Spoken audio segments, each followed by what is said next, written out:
Crazy Taxi, Capcom vs SNK 2, Giga Wing 2, Marvel vs Capcom 2, Virtual Tennis, Power Stone, Project Justice, Melt Blood. Vocês sabem o que esses jogos têm em comum?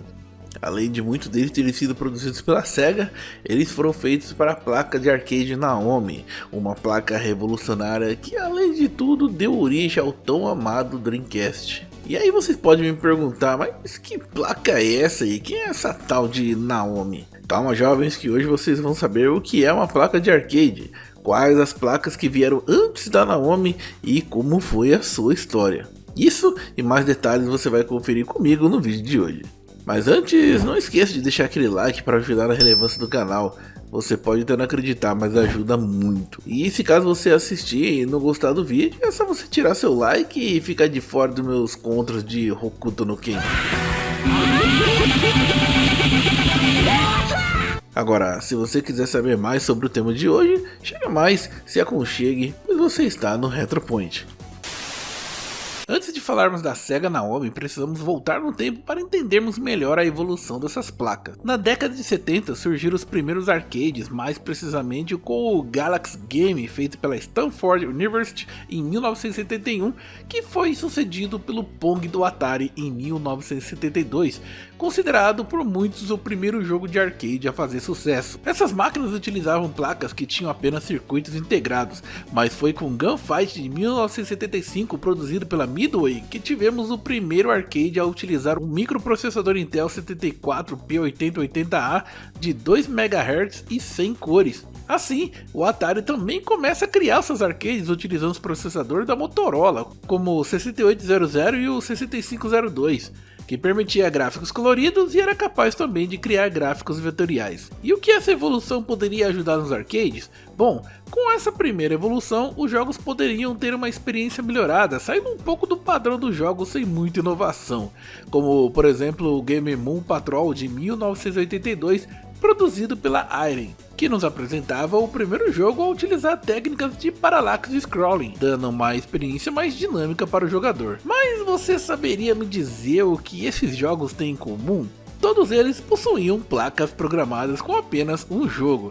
É como se fosse um videogame com apenas um jogo sem poder trocar os cartuchos. E eis que surge a Data East com o seu Deco Cassette System em 1980. Ele era uma placa de arcade onde os jogos eram distribuídos em fitas cassete com o intuito de diminuir o custo de trocas de gabinetes. A ideia era até que boa, mas não vingou. Em 1984 a Nintendo lança sua VS System, que também seguia a mesma ideia.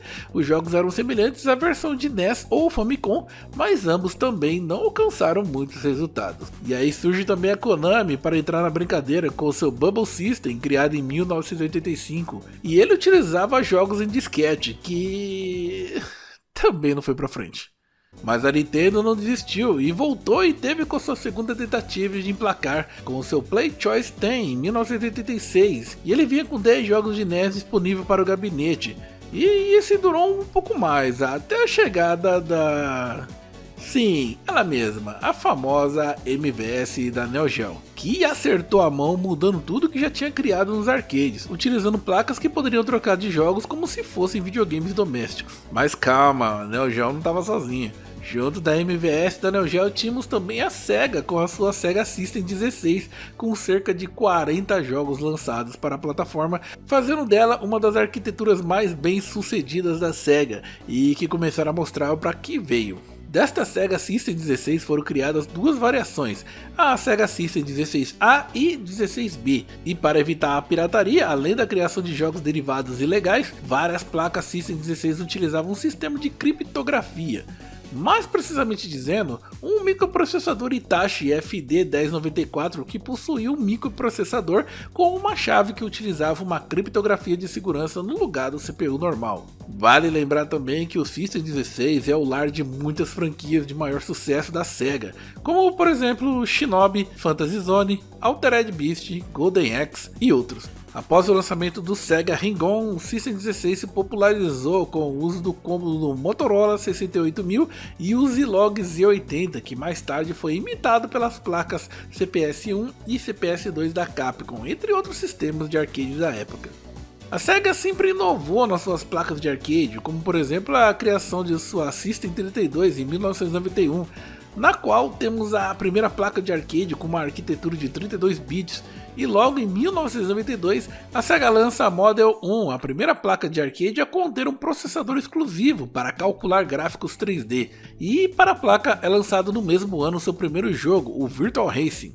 Mas a SEGA não parava e queria evoluir mais e mais, e assim lança em 1993 o game Virtual Fight, o primeiro jogo de luta 3D, e de quebra lança sua placa Model 2, a primeira placa a conter o sistema de Texture Map com o seu primeiro jogo que até hoje é um grande sucesso, estou falando de Daytona USA. E chegamos em 1998, mais precisamente na JAMA, que seria a Associação de Fabricantes de Máquinas de Diversões do Japão, que é uma associação com sede em Tóquio, no Japão, conhecida por produzir placas de arcade. Neste ano, a SEGA apresentou a SEGA Naomi, a qual Naomi significa New Arcade Operation Machine Idea, ou a nova ideia e operação de máquinas de arcade, que é uma placa sucessora da placa SEGA Model 3, que foi lançada pela SEGA em 1996 para os arcades, e que era sem sombra de dúvidas a placa de arcade mais poderosa que existiu, capaz de renderizar cerca de 1 milhão de polígonos por segundo.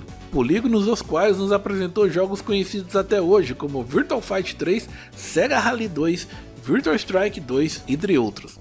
Mas após passar por diversas revisões e outras mudanças menores de arquitetura na placa, eis que surge a sucessora que foi apresentada, a SEGA Naomi. A Naomi chegou num momento em que os fliperamas tradicionais estavam em declínio e foi projetada para ser uma máquina produzida em massa e de maneira que não tivesse tanto custo. Ela era independente de cartuchos de ROMs de jogos grandes que poderiam ser trocados pelos operadores do fliperama. Ela é o contrário de sistemas como a Model 3, que cada placa, apesar de compartilhar as mesmas especificações, seria personalizada com as ROMs incorporadas e sendo atualizadas com jogos durante os processos de fabricação. Não é a primeira vez que a SEGA utiliza essa ideia, mas nunca antes a tecnologia foi utilizada para uma especificação de arcade de ponta da SEGA. Diferentemente das maiorias das plataformas de hardware do setor de fliperama, a Naomi foi amplamente licenciada para o uso de outros fabricantes, e muitas delas eram rivais da SEGA, como a Taito, Capcom e Namco. É também uma das mais antigas placas de fliperama, com suporte de 98 até 2009, e é uma plataforma onde nasceram muitas franquias da SEGA com as melhores classificações, como por exemplo Virtual Tennis, Samba de Amigo, Crazy Taxi, Smoking Ball, entre tantos. E aí chegamos nesse que creio que você conhece muito bem, estou falando do Dreamcast.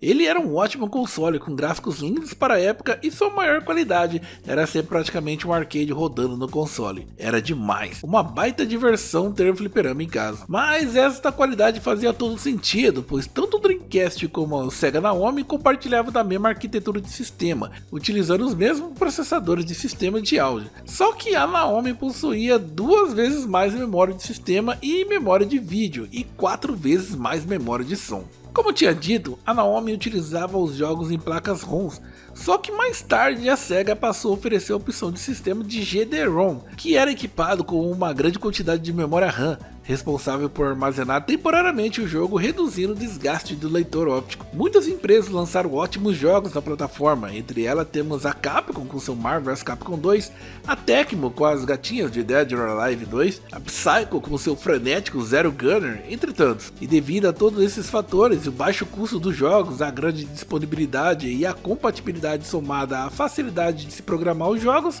a plataforma Naomi é até hoje uma das mais bem sucedidas do mercado, perdendo apenas para o sistema Neo Geo MVS. Então, depois surgiu uma versão modificada da Naomi, que ficou conhecida como Sammy Atomos Wave.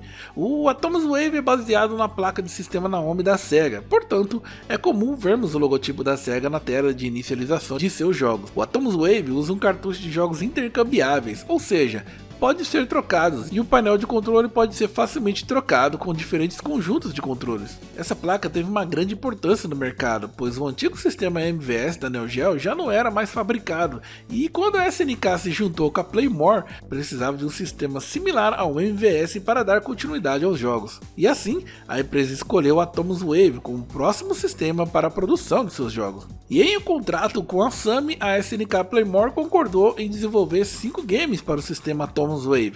Entre eles, tínhamos Metal Slug 6, que foi o quinto jogo da SNK Playmore para a plataforma, e logo depois a SNK produziu para Taito Type X2, e em 2000 a SEGA apresentou a sucessora da Naomi, que era a placa de arcade Naomi 2, novamente na feira da JAMA. A placa foi apresentada como um sistema baseado na tecnologia da Sega Dreamcast, e trouxe o melhor desempenho gráfico, substituindo o sistema de vídeo da sua antecessora por um grupo composto por duas GPU PowerVR CLX2 e o dobro da memória de vídeo, que antes era 16 MB e passou a ter 32 MB.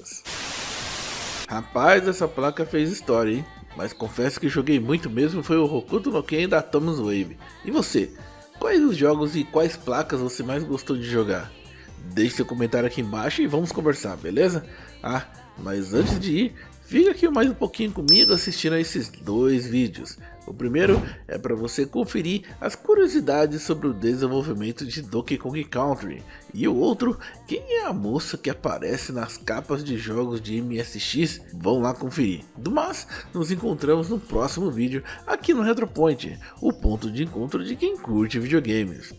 Até mais.